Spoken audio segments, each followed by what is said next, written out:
This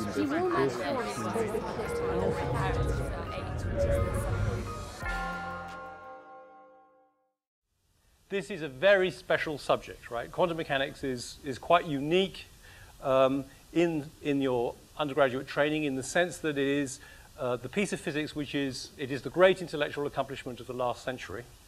It is the piece of physics which is least understood. Relativity and so on is perfectly clear and tied up. Of course, there's a theory of everything or whatever on the frontier of the subject, but here we have a piece of undergraduate physics which it's universally agreed is not properly understood in its deepest underpinnings. It's still fundamentally mysterious, and it's also quite extraordinarily specific to physics, and yet it completely underpins.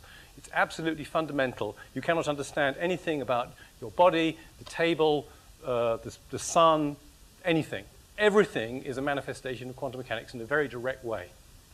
So it's an extraordinarily exciting subject, and I think what's particularly exciting for you should be that there are pieces of this still to be put in place. There are mysteries here still to be resolved, and I think there's no reason why the person who does that, or people who contribute to doing that, should not be here in the audience today. I don't think it's going to be done by people in my generation. It looks as if it's something that still needs to be done by people coming along with a fresh look at it. So it's extraordinarily worth working out. Physics isn't easy, and quantum mechanics is one of the hard bits of physics. This course isn't easy, but it's extremely well worth working at, and I would stress the importance of working on the problems. There are masses of problems, right? Too many problems. There may be, you will think when you look at the problem sets, which are just some abstract of the problems, there are already too many problems. But it is the way to learn and understand about physics is to work with the apparatus and think about the meaning of the solutions that you get and so on and so forth. And so I really would urge you to work as hard as you can at those problems. And the reason for providing solutions to many of the problems is because you would, even if you can solve the problem yourself, you might find it interesting to see how I solved the problem, and develop your technique in that way. Of course, quantum mechanics has a very funny way of looking at the world. That's part of the problem, and it's by constant practice and experience that you'll deepen that understanding. Okay, so Einstein, as everybody knows, didn't like quantum mechanics. But I think the reason why he didn't like quantum mechanics, which he expressed as God doesn't play dice, was not a good reason. It may be that one shouldn't like quantum mechanics, but that's not a good reason. Let's just think about that for a moment. Physics is about predicting the future. It's about saying what's going to happen. If you lean a ladder up against a wall, you would like to know, if you tread on the ladder, whether it's going to slip and fall down, that kind of thing. And if the data on which we work are always uncertain, and the systems with which we work are never isolated, and our theory, crudely, always applies to something for which we... physics is an apparatus where if you put in certain statements about what the system is, for example, with a ladder, what the roughness of the ground is, what the roughness of the wall is, what the weight of the ladder is, and so on and so forth. If you describe the system accurately, then you will get a precise prediction out. But in the real world, not only can you not, there's always uncertainty in the data. You can't say exactly how rough the floor is, because the roughness of the floor varies from place to place. You're not quite sure where you put down the ladder and so on.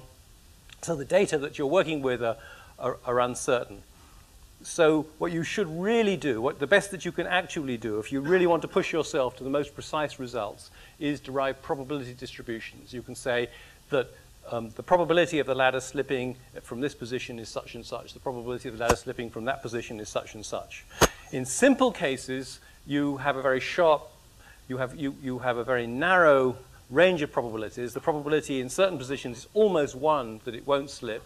In other places, it's almost 1 that it will slip. And so we can give a simple answer and we say, well, the critical angle for its slipping is 43 degrees and 34 minutes or whatever else. But if you really, really, really want to know something accurately, if you really want to push your predictions to the extreme, or as hard as you can, you will have to calculate a probability distribution. And calculating a probability distribution is hard. in classical physics it's hard. And we will find that in quantum mechanics it's actually rather easier to calculate probability distributions with the quantum mechanical apparatus than it is with the classical physical apparatus, which is just as well, because in quantum mechanics we're working on a theory. It arose out of attempts to understand things that are so small that they are always seriously not isolated. So an electron carries a charge. Consequently, it is always in contact with, it's always interacting with the electromagnetic field. But the electromagnetic field is, it turns out, always quivering. So we never know what the electromagnetic field, even under the most precise control of the electromagnetic field. You put your electron inside some resonant cavity, you cool the resonant cavity as close to absolute zero as you can, and so on. No matter how hard you work, it turns out that electromagnetic field is in an unknown configuration. Consequently, your electron is subject to uncertain disturbances. Consequently, what the electron is going to do, the best you can do is predict probabilistically, in the same sense that when the horses are racing at Sandown Park or whatever, the results are going to be probabilistic. You don't know what a particular horse is going to do on a particular day because of all the... It's not an isolated system. It may have eaten something it didn't approve of at breakfast that morning, etc. So it is natural that we should be working with probabilities.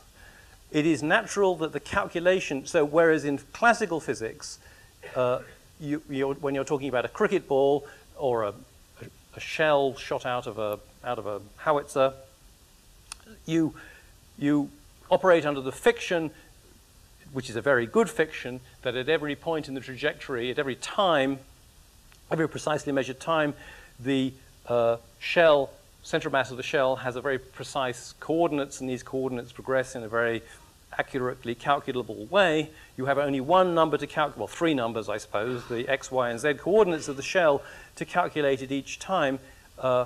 You don't have to calculate a probability distribution. Well, in the simple case, you don't. If you're considering what will happen when an electron leaves an electron gun, because of the quivering electromagnetic field, whatever uncertainty there was in the configuration of the electron before it shot out of the gun and so on, it's inevitable that you're calculating a probability distribution for where the electron is going to go. And calculating a probability distribution for every possible value of x is clearly going to be a hell of a lot more work than calculating one particular value of x, right? So that's why it's going to be mathematically complex and why it's going to involve probabilities. And let's just remind ourselves of some basic facts about probabilities, which I think, is this correct, that in Professor Blundell's course he's already talked about the laws of probability? Yeah, good. So the things we need to just remind ourselves of is that if we've got two independent events, the probability that we get the event A and the event B is going to be the product of PA and PB. So we multiply the probabilities of independent events, such as that if you throw two dice, the probability that one die comes up with number 1 and the other one comes up with number 6. So PA might be the probability that the first die, the red one, comes up with number 1, and PB might be the probability that the black die comes up with a number 6. Then this is the probability that the red one comes up with 1, what did I say, 6, whatever. This is the probability of that particular configuration, and you get a product. And the other rule that's important for us is that the probability of A or B is equal to PA plus PB if they're exclusive events. So that's the probability that if I throw a single die, that I get either a 1 or a 6, because I can't get both a 1 and a 6 simultaneously. I either get a 1 or I get a 6, so these are exclusive events. And the probability that I get either a 1 or a 6 is just the sum of these two probabilities. So those are the... And following on from that, if we have x is a random variable, so that's something like what happens when we, like the number we get when we throw a die, then we define a thing called the expectation of x.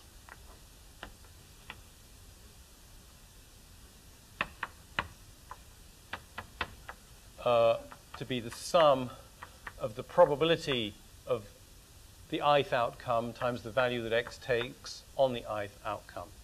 And it's sort of, roughly speaking, it's often called the average of x, but that is to say, if you make a number n of trials and work out the average value that you get of x, you're hoping to get a value, you should get a value which is close to this. It will never really agree with this.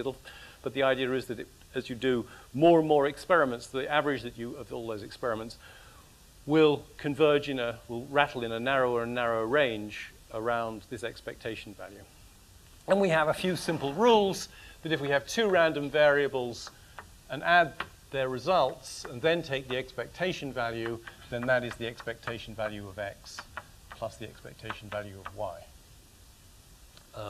That's always the case, whether the the variables are independent or not. So,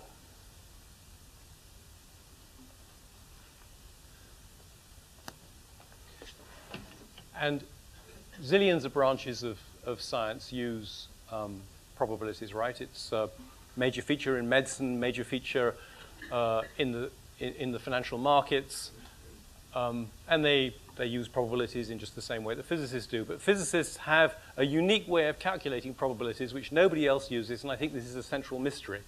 And that's because in quantum mechanics, we calculate these probabilities through amplitudes.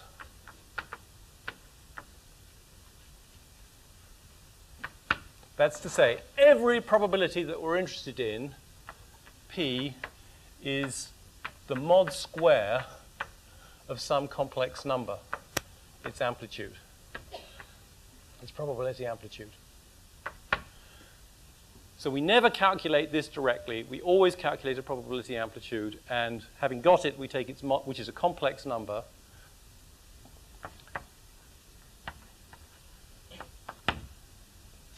and we interpret the mod square of that complex number as the probability. And so all of quantum, my purpose in the next few lectures is to persuade you that all of quantum mechanics and all its strangeness follows from this business here, which nobody else uses. There's no other branch of knowledge. You know, there are people in the city who talk about the quantum mechanical. There are even people who name their hedge funds quantum, etc. They like to have a connection with quantum mechanics, but it's completely bogus because they never calculate probabilities in this way. Okay, now the consequence of this is that the probability of supposing something can happen by two routes, right? So let's be specific. Let's suppose that we have an electron gun, and we have a double slit arrangement. Whoops, my drawings are never very good. Something like this.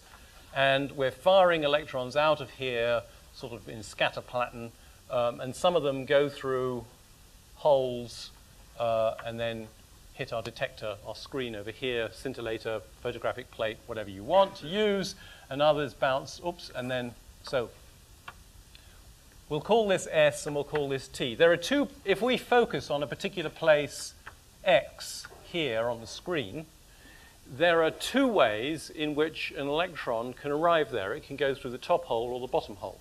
And we'll call the path through the top hole the path S, and the path through the bottom hole the path T.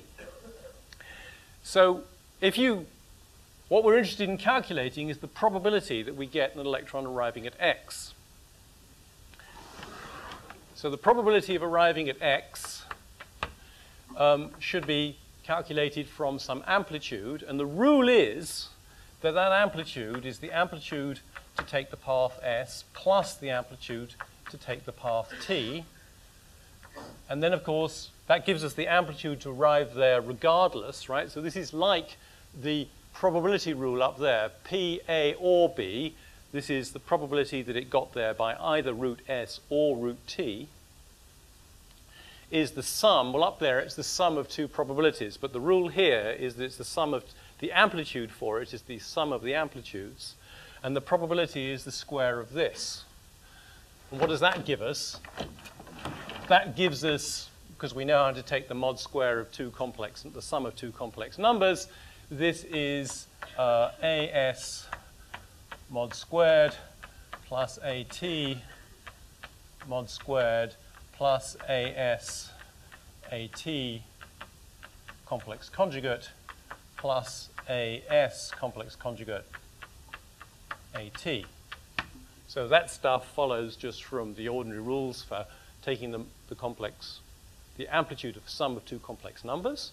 But this we know is the probability that it got there through S. So that's P that it took root S plus P that it took root T plus this stuff, which can be, this stuff here can be written as twice the real part of AS A star T. So the probability that something happens when it can happen in two mutually exclusive ways, because it either goes through the top hole or it goes through the bottom hole, is the probability that it is the sum of the probabilities that it took either root plus this funny stuff down here. That's a consequence of calculating probabilities using amplitudes and this fundamental principle that if something can happen by this way or by that way, then you add the amplitudes, you don't add the probabilities. Nobody knows why that's the right rule. You should reasonably ask me, so how do I know that's the right rule? And the answer, I think the proper answer to that question is that this is the fundamental cornerstone of quantum mechanics, and our civilization quite simply depends on quantum mechanics because we're all busy communicating with each other using electronics that has been designed using quantum mechanics. So it's, of course, there are particular specific experiments that one could talk about, but really it's not as persuasive as the point that without this, quantum mechanics would make no sense, and without quantum mechanics, our civilization would fall apart.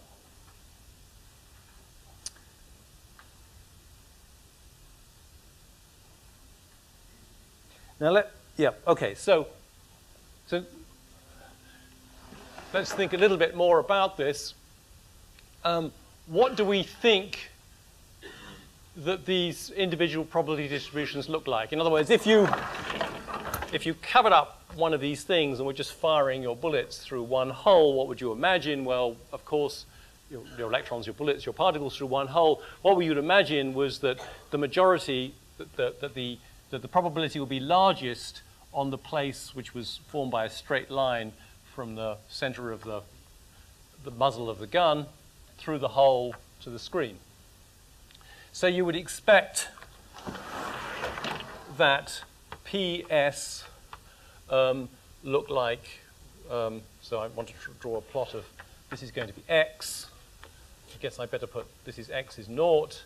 I would expect that PS looks something like this, some kind of vaguely Gaussian, so it's most likely to arrive, this is the point which is the geometrical, is the intersection of the straight line through the middle of the muzzle and the middle of the hole, right? And there's some width, because the slit has some width, the muzzle has some width and doesn't fire bullets exactly in one direction, but in some spray of directions. And we would expect that P of T correspondingly was the same thing on the other side of the origin, right? So if these Gaussians are very narrow, we're expecting that P of X at some location here, say, if we chose this place, we'd find that P of T was about equal to 0. P of S, PS was sort of some number here. So this vanished. This amplitude would vanish because this is the mod square of whatever complex number it is that sits underneath. And so this term would disappear, and we would find, guess what, surprise, surprise, that the probability of arriving at X was indeed equal to the probability of arriving through S. But suppose these things, and now we're interested in the more interesting case where these are really broad distributions. And this is a really broad distribution. Whoops. But really broad distribution. Okay. Then there will be places where there's a non-negligible amplitude coming from both sides. And in fact, by symmetry, it's evident that at the origin, in the geometrical middle of the screen, there will be equal amplitudes coming from the equal probabilities expected from both sides. So in this neighborhood, we're expecting that, that this number is about equal to this number, and these two numbers have comparable magnitudes. So let's, in fact, write A of S is equal to mod A. Let me put a subscript on it. Mod AS e to the I phi s. Okay, so this is a complex number. That's the funny quantum mechanical thing. So it has an amplitude in the technical sense of, this is a quantum amplitude, but it has an amplitude in the sense of complex numbers, a modulus sitting in front here, and then it must have some phase up there. Similarly, we'll write that AT is equal to AT e to the I phi t, and both, and everything here will be a function of position down this, on the screen, right? This amplitude depends on where you are on the screen, and this does, and we expect that this does. We expect all of these bits of the complex number depend on position. But when we're in the middle here, so near center of screen,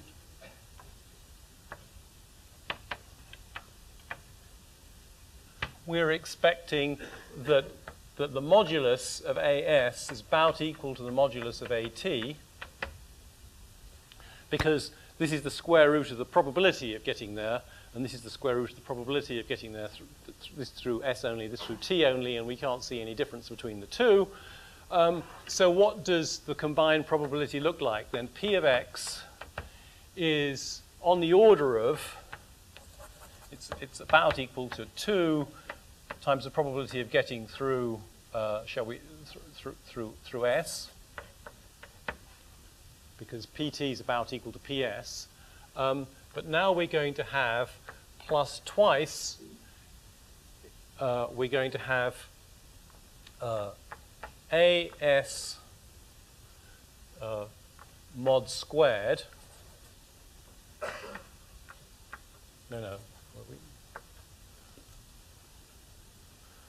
Right? Because we're saying that up there we've got A of S times A star T, but we're saying that the modulus of AS is about equal to the modulus of AT, so I can just put in that product just becomes this times e to the I, times the real part of e to the I phi s minus phi t. But this we recognize as the probability PS. So this is about equal to 2 PS 1 plus, and the real part of this, of course, is the cosine of phi s minus phi t.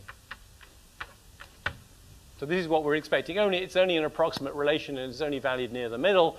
But the conclusion of this, the implication of this rule for adding the amplitudes is that the probability as a function of position near the center is going to be what you would naively expect. So this is the classical result, right?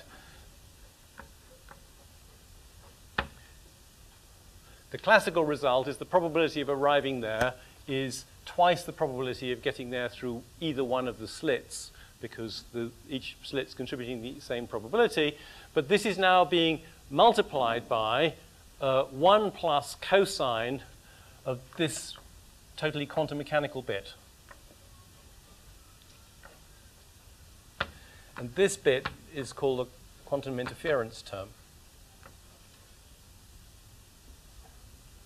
And so the prediction is, since this cosine, so this difference, we'll calculate what this difference between the phases is later on. We can't put a number on it at the moment, but we do expect phi s and phi t to be functions of position.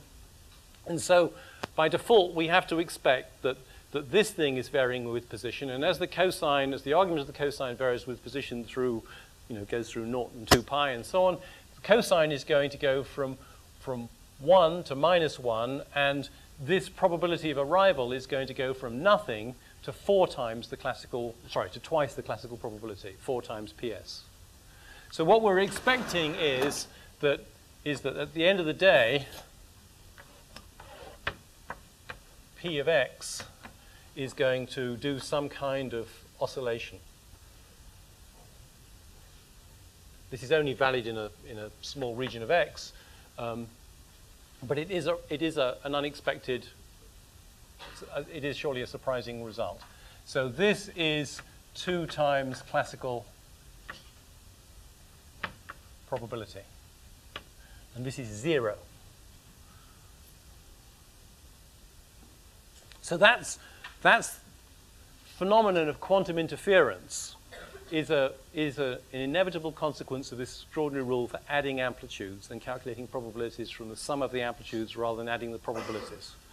That is what makes quantum mechanics special, and that is a phenomenon which doesn't see, nobody else who uses probability encounters the need to do this.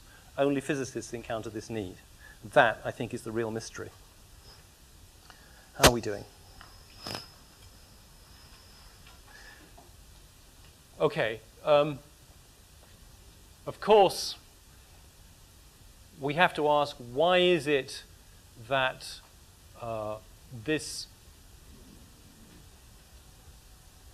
if you fire machine gun bullets through slits and stuff, we're not expecting to find that there's a safe place to stand every yard or every millimeter or any distance. These places where no machine gun bullets are going to arrive, we don't believe exist. And you have to ask the question, why not? And the answer, we will calculate the answer later on, but the answer is going to be that as the mass of the particles you're firing goes up from the mass of an electron up to the mass of a bullet, this pattern stays the same, but it gets more and more and more and more compressed. In other words, this distance between places where it's safe to stand gets smaller and smaller and smaller and smaller until it becomes ludicrously small in the case of machine gun bullets. And when you make any measurement, with machine gun bullets, you inevitably average over the places where the bullets are extremely likely to arise, twice as likely to arise as in classical physics, and the places where it's safe to stand. So you inevitably average over these places, and you end up with this average. You're unable to measure anything but this average. Nobody has figured out a way to measure anything but this average in the case of things like machine gun bullets. So that's how we recover classical physics. But quantum mechanics is asserting that there really are these places where it is safe to stand, if you were small enough. Okay, so now let's talk about quantum states.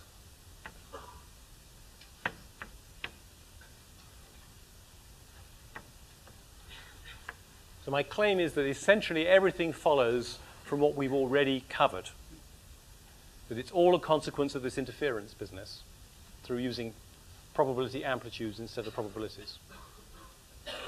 But now we have to have some apparatus. So we have got we have in our lab some system, something that we're trying to investigate. So in the simplest case, it would be a particle, a spinless particle, and let's fantasize about spinless particles. So that's particles which do not have any, that aren't gyros. And let's fantasize about them, although it turns out that spinless particles are very rare. Things like electrons and neutrons and protons even are little gyros. So if we had a spinless particle, it's a system, it's a dynamical system, and you can ask yourself, so how do I characterize the state of this particle? Well, there are things you characterize its state, of course, by measuring something. And what can you measure? You can measure the x, y, and z coordinates. You can measure the px, py, and pz momenta. You could measure its energy. You could measure its angular momentum. These are all things that you could measure. So there's a range of things that you could measure. And in quantum mechanics, these things you could measure are all called observables. Then you characterize the system by saying what results you would get if you made these measurements. Now, in quantum mechanics, remember, we've accepted that there's a probabilistic aspect, so we don't expect to be able to say that if I measure X, I will get the value 3.1415963, whatever, right, meters. I expect to have to come clean and say, well, I don't know, there's a probability distribution. I think it's about around here. That's just how life is going to be. So what do you do? What you do, of course, is you specify the quantum amplitudes to obtain certain results of measurements. So we characterize the system, the state of our system,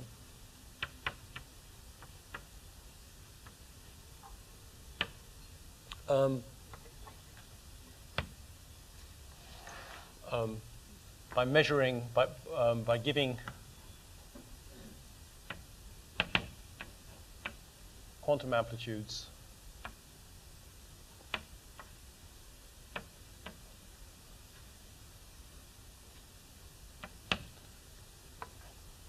to possible outcomes of measurements.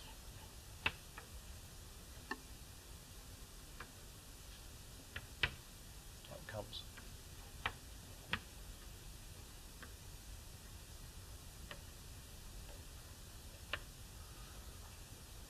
I think that's pretty reasonable.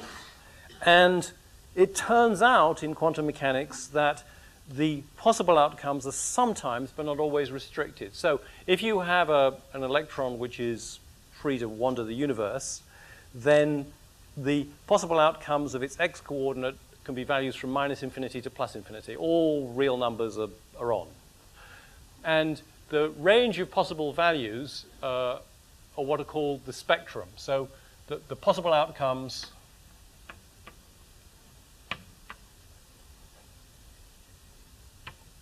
the numbers you can get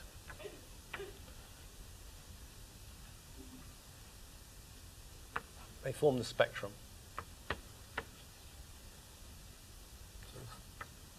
The spectrum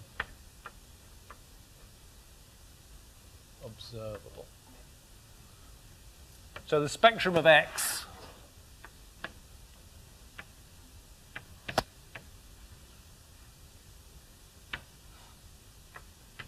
is generally -infinity to infinity, which is not a very interesting, so there's no interesting restriction there. Similarly, the spectrum of Px, the momentum in the x direction, is usually the same.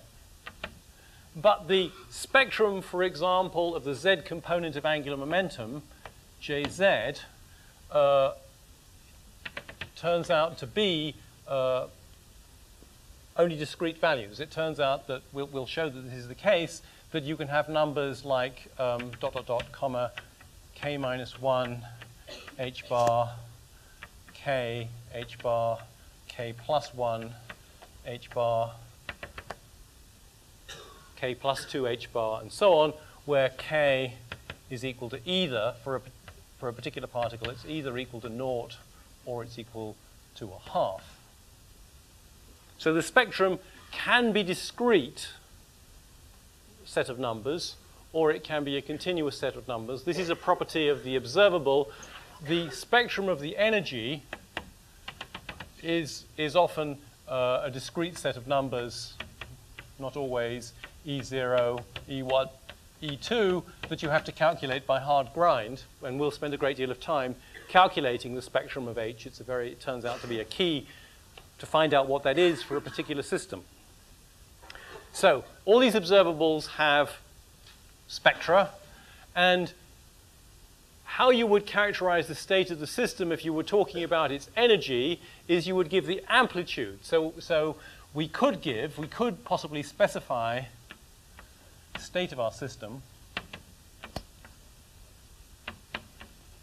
by giving the amplitude to get E0, the lowest energy, the amplitude to get the next energy above, the amplitude, etc. So let's call this A0, A1, etc.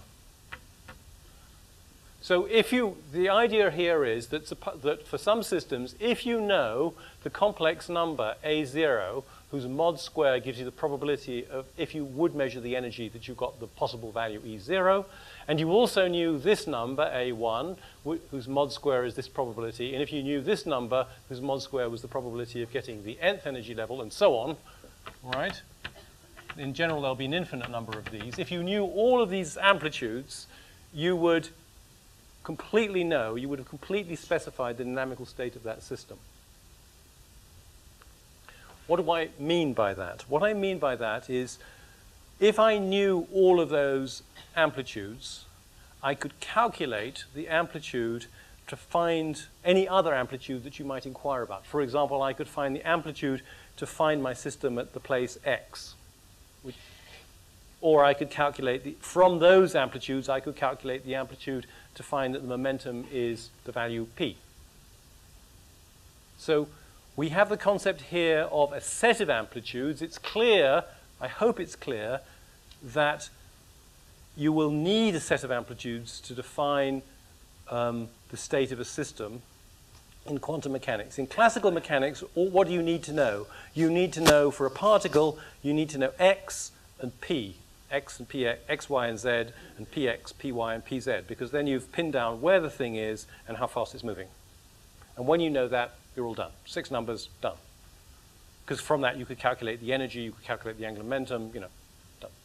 But in quantum mechanics, life isn't going to be so simple, because we've agreed that you probably don't know what X is, and you probably don't know what PX is. The best you can hope to know is what these probability distributions are. And we've agreed that these probability distributions are, for reasons that nobody understands, going to be defined in terms of these complex numbers, the quantum amplitudes whose mod square give the probabilities. So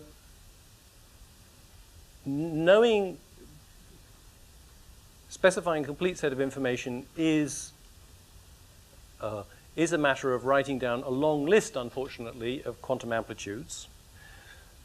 The good news is that you don't need to know you don't need to write down all possible amplitudes, quantum amplitudes, because there are rules which we're going to develop for calculating from a complete set of quantum amplitudes all other quantum amplitudes that might be of interest. And we'll do a concrete example probably next time. Maybe we do have time to just do this. Yeah, okay, so let's have a look at this. So I said that electrons and protons and neutrons and quarks, a huge number of elementary particles have gyros. So they have an intrinsic spin. They are gyroscopes, they have an intrinsic spin. And they're called spin-half particles for reasons that will become apparent in a moment. Let's just use this. We'll develop the theory of this properly next term, but I want to use this as an example of a complete set of amplitudes and what it enables you to do. Okay. So the total angular momentum of these particles is always the same. They spin at a certain rate so that they have an angular momentum that's root 3/4 of h bar, where h bar is Planck's constant over 2 pi. So that's the amount of spin they have, and they just have that spin, and you can never change it. It's always the same. But what does happen is that the direction that this angular momentum points in changes.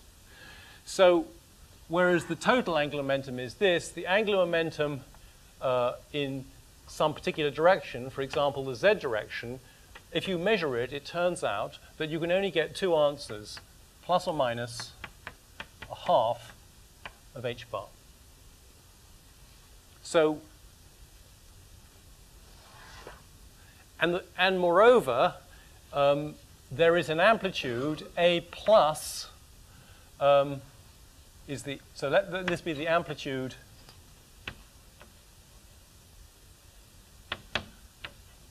to measure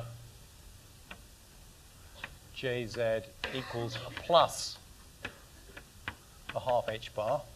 And obviously A minus will be the amplitude to measure that Jz is minus a half h bar.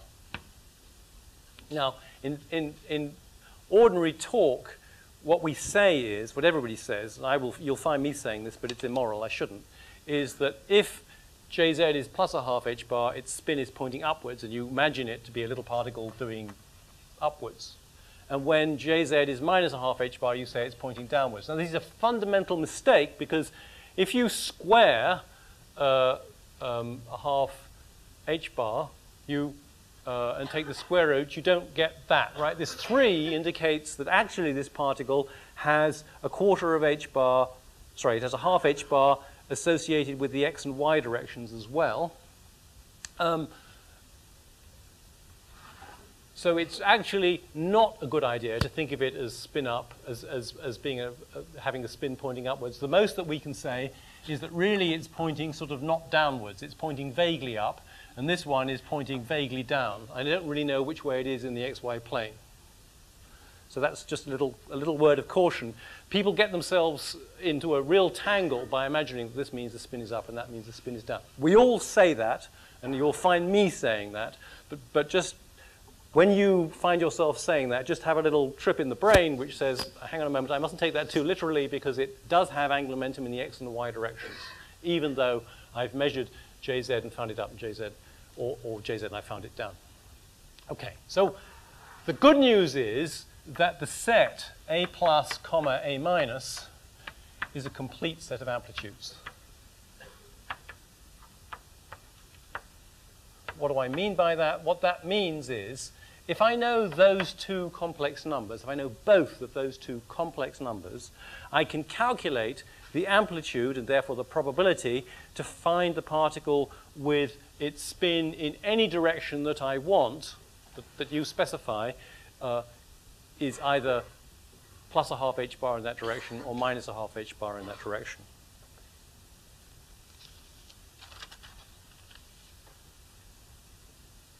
And we'll work that out in some detail.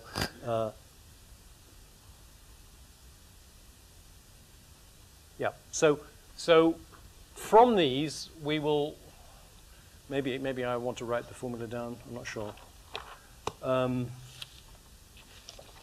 Moment with the notes.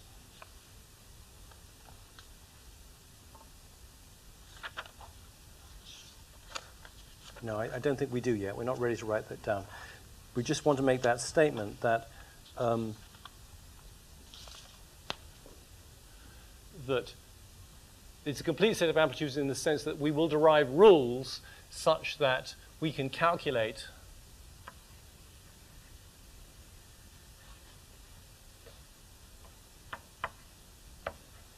B plus, which is a function of A plus and A minus, which is and this is the amplitude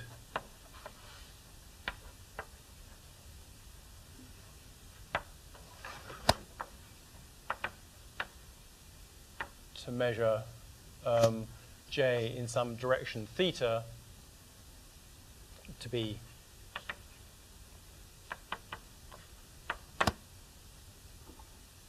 and the theory consists, so what the theory of quantum mechanics is about, it's about finding the rules which enable you to calculate the amplitude for an event that you want to know what's the probability of something happening given your current state of information, which is a complete set of amplitudes down here, a complete set of amplitudes for something else to happen. That's what the apparatus consists of and is there to do. So I think that it probably is an appropriate moment to stop, because the next section requires a bit of space, which we shouldn't take now.